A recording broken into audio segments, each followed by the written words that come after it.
মৰমৰ ছাত্ৰ ছাত্ৰীসকল আজি কিন্তু ধামাকা হ'বলৈ গৈ আছে কাৰণ আজি যিটো টপিকছ মই আলোচনা কৰিম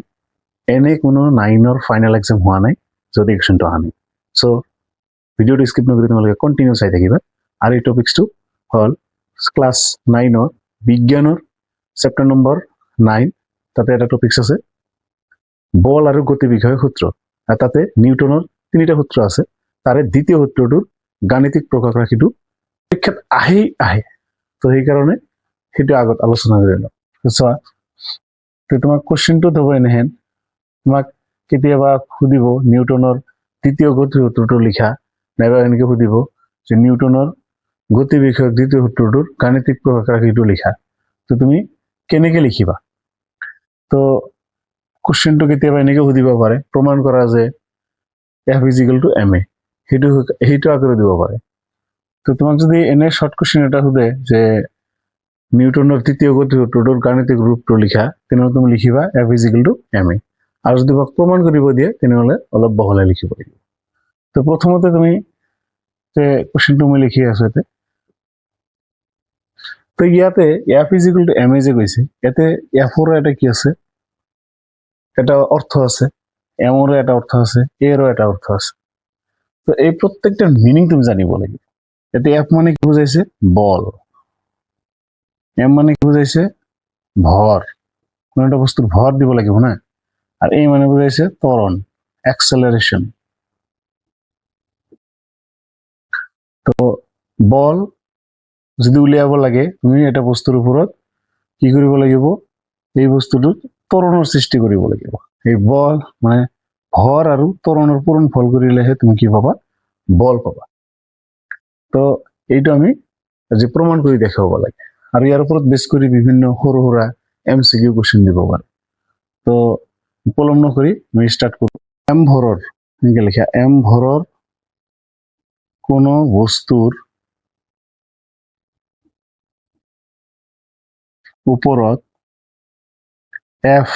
অসন্তুলিত বল F অসন্তুলিত বল প্ৰয়োগ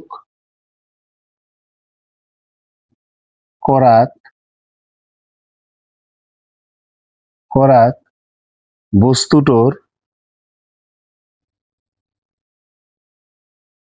বস্তুটোৰ বেগ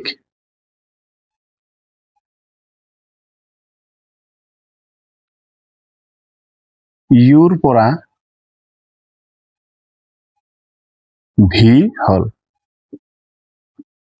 ইউৰ পৰা ভি হল মানে ইউ হল তোমার আদি বেগ আর ভি হল অন্তিম বেগ তো নিউটনের দ্বিতীয় গতি সূত্র মতে তুমি কব পারা কি ভৰবেগৰ পৰিবৰ্তন তুমি লিখিবা কিবা যে থেকে ভৰবেগৰ পৰিবৰ্তন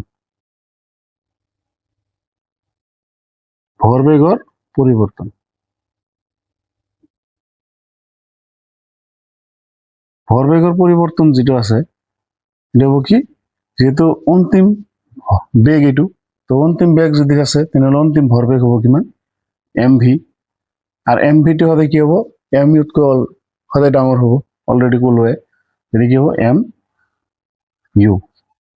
এইটো হল ভৰবেগৰ পৰিবৰ্তন এবাৰ তোমাক কৈছে ভৰবেগৰ পৰিবৰ্তনৰ হাৰ এবাৰ হাৰ যদি উলাই লওয়া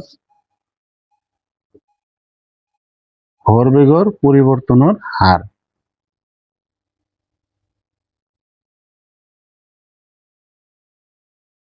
হাৰ সমান কি হব ভৰবেগৰ পৰিবৰ্তনৰ হার m v minus mu divided by t মানে সময় দি ডিভাইড কৰিলে তাক কোৱা হয় কি হাৰ তেনেহলে তোমাক যদি কোৱা আছিল যে ভৰবেগৰ পৰিবৰ্তনৰ হাৰ প্ৰয়োগ কৰা অসন্তুলিত বলৰ সমানুপাতিক তেনেহলে এইখিনি কি হব তোমাৰ এই যে f যেটো আছে এই f ৰ কি হব সমানুপাতিক হব তো ইয়াৰ পিছৰ লাইনটো এনেকৈ আহিব f is directly proportional to m v minus mu divided by t এটো হল তোমার কি ভৰবেগৰ পৰিবৰ্তন এটো হল তোমাৰ ভৰবেগৰ পৰিবৰ্তন আৰ এটো হল অসন্তুলিত বল তো ভৰবেগৰ পৰিবৰ্তনেৰ হাৰ অসন্তুলিত বলৰ সমানুপাতিক এইটো হ'ল নিউটনৰ দ্বিতীয় গতিসূত্ৰ তো সেই হিচাপত তুমি যদি এই ইয়াতে যেটো প্ৰপৰ্শনাল চিহ্ন আছে এই চিহ্নটো যদি উঠাই দিয়া তেনেহলে ইয়াতে তুমি কি পাবা এটা ধ্ৰুৱক আনিব লাগিব এই ধ্ৰুৱকটো হ'ল কি কে কে যদি হয় এটা ধ্ৰুৱক তেনেহলে ইয়াক এনেকৈ লিখিব পাৰা m v minus mu divided by t তো ইয়াক নিশ্চয় এনেকৈ লিখা যায় এই দুটাৰ পৰা কি কমন আহে m কমন আহে তো m কমন লোৱা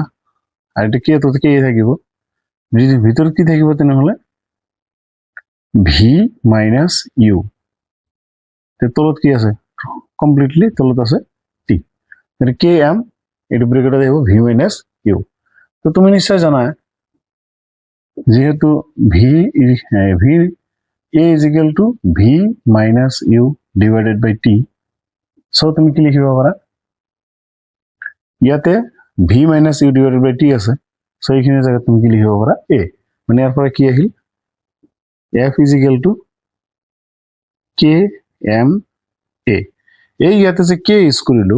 এই k টো কোৱা হয় সমানুপাতিক ধ্ৰুৱক এটা তুমি লিখি দিব লাগে ৰাইটত এনেকৈ লিখি দিবা k কি মানে সমানুপাতিক ধ্ৰুৱক সমানুপাতিক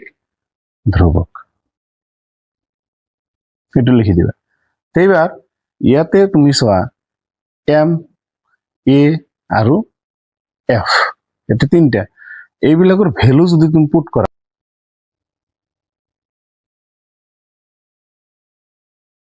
সাপোজ তুমি এনেকৈ ধৰি ললা যে m is equal to 1 kg আৰু f is equal to 1 newton যেহেতু f মানে বলৰ এসআই হ'ল নিউটন আর a is equal to যদি হয় 1 মিটার পার সেকেন্ড স্কয়ার তেন্তে k is equal to কিমান হ'ব k is equal to 1 হ'ব তো এতে তুমি কি লিখিব পাৰা এতে এই এতে যত k আছে তাতে 1 ভৰাই দিয়া কিমান হ'ব তেনেহলে f is equal to k মানে 1 হ'ব তাহলে m এটা প্রমাণিত হল f is equal to m এটা কি কন্ডিশনত হ'ব যেতিয়া m এর মান কিমান হ'ব 1 f এর মান হ'ব 1 আৰু তোমার জায়গা না a এর মান হ'ব 1 এই কন্ডিশনতে এই k এর মানটো 1 হ'ব আর k এর মানটো 1 যদি এটা পুট করা তাহলে কিমান হ'ব f is equal to m এটা পাই যাবা